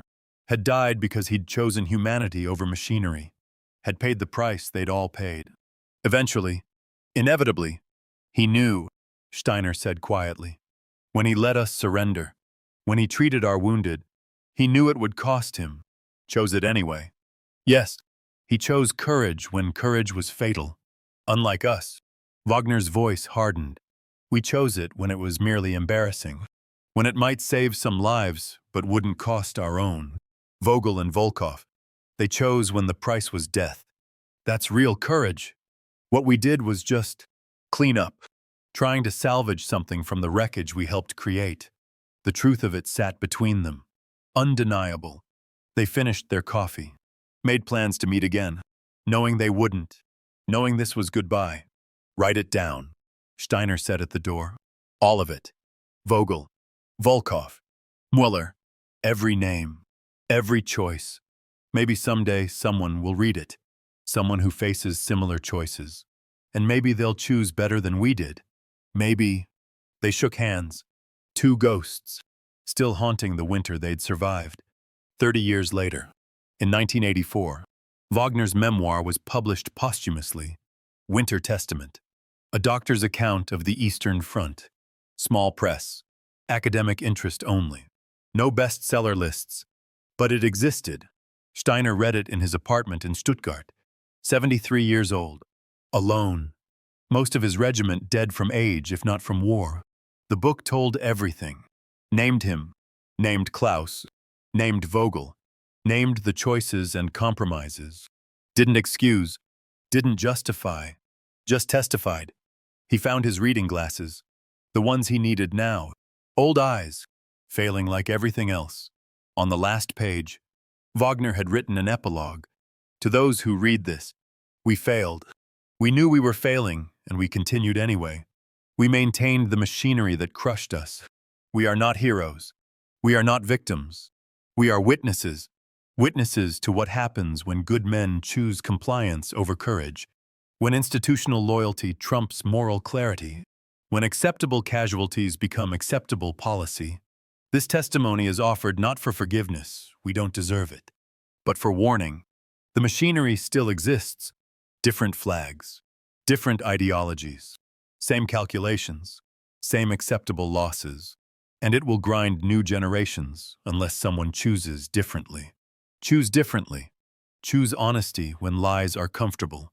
Choose courage when compromise is easier. Choose humanity when machinery demands otherwise. We didn't, but you can. That's all we can ask. All testimony can offer. The possibility of better choices. From those who chose too late. Steiner closed the book, sat in the silence of his small apartment, thinking about testimony, about truth, about the cost of courage. The phone rang. Rare. Most people he'd known were dead. Herr Steiner. Young voice. American accent. My name is Captain James Morrison, U.S. Army.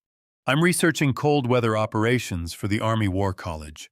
Your name came up in Soviet archives we recently accessed. I was wondering if I could ask you some questions. American military. Researching winter warfare. History repeating. Lessons unlearned. Of course, Steiner said. What do you want to know? The surrender. December 1941. Your regiment voted democratically. That's unprecedented. Why? Steiner thought about how to answer. About what lessons mattered.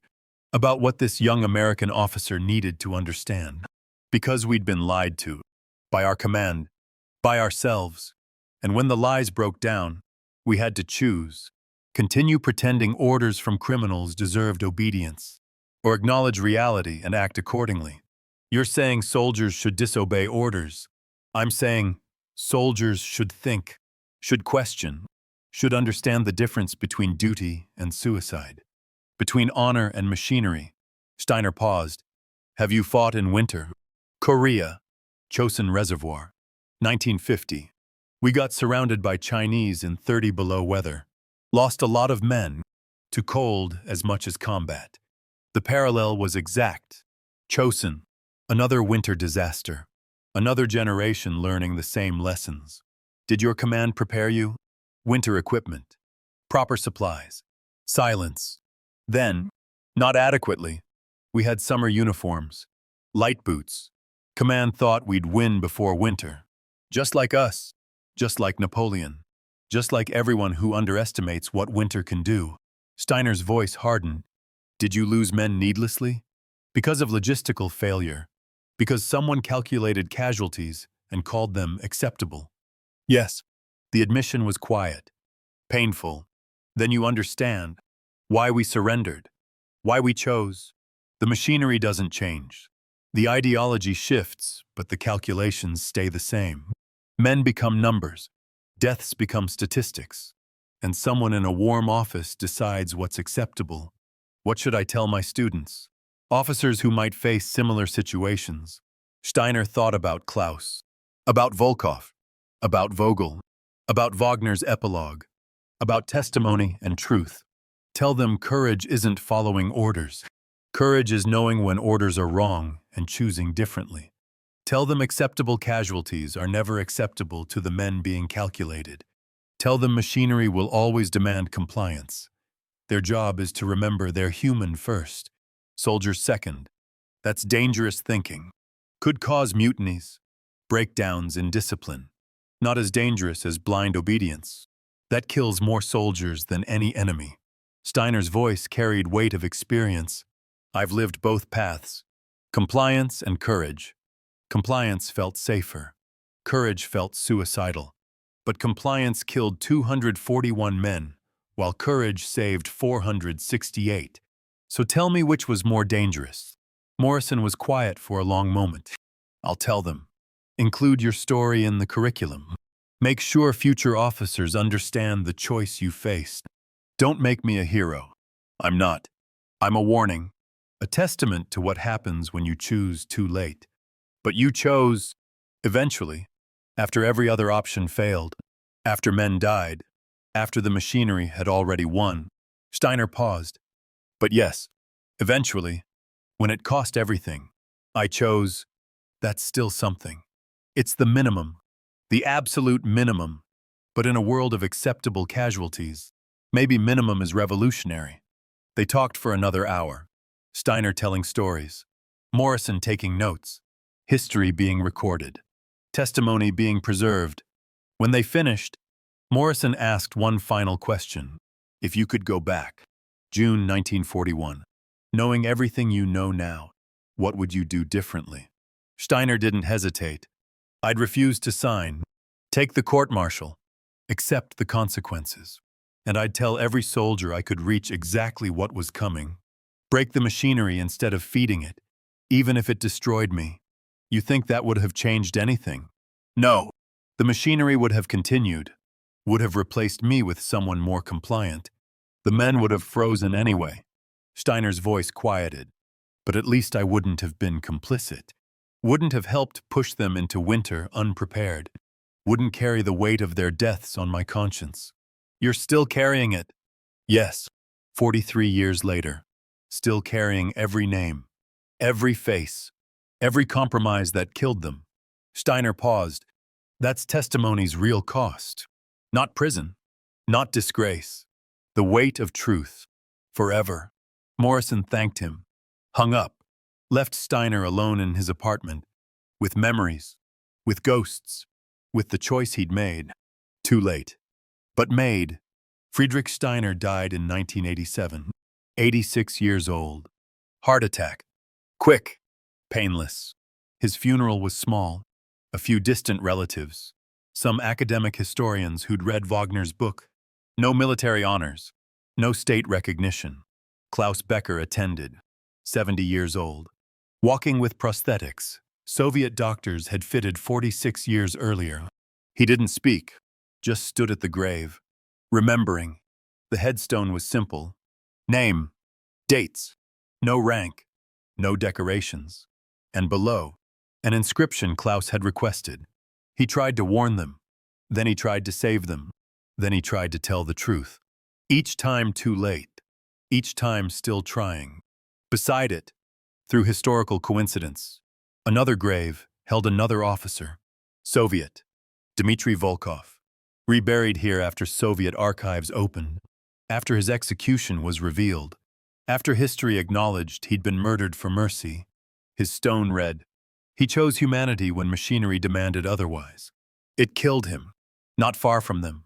A third marker, smaller, added later, Heinrich Vogel, 28 years old, died December 1941, gave his coat so another could live, froze so another could warm, chose mercy at the end.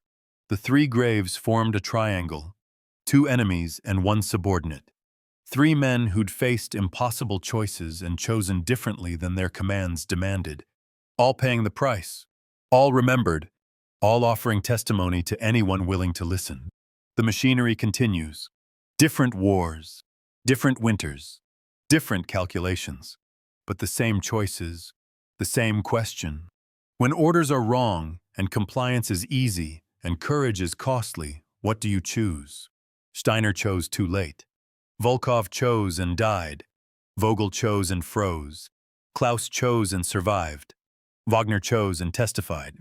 Muller chose and disappeared into history's margins. Their graves stand together now, not as heroes, not as villains, as witnesses to the cost of silence, to the price of truth, to the weight of choices made and unmade, to the hope that someone, someday, will face similar situations and remember their testimony, and choose differently, choose earlier, choose courage when it still matters. Before the machinery grinds too many lives into acceptable statistics, before winter claims its victims, before truth becomes too expensive to afford. That's all testimony can offer. Memory, warning, possibility. The rest is choice. Always choice. Forever choice. The choice that defines us, condemns us, redeems us. In winter, in war, in life, the machinery never stops. But we can. That's the lesson. That's the testimony. That's the judgment winter leaves. Not victory, not defeat, just truth. And the eternal question, will you choose it? Even when it costs everything. Even when you're too late. Even when nobody listens. Will you choose truth, or will you feed the machinery one more time? The choice is yours. It always was. The winter just makes it visible.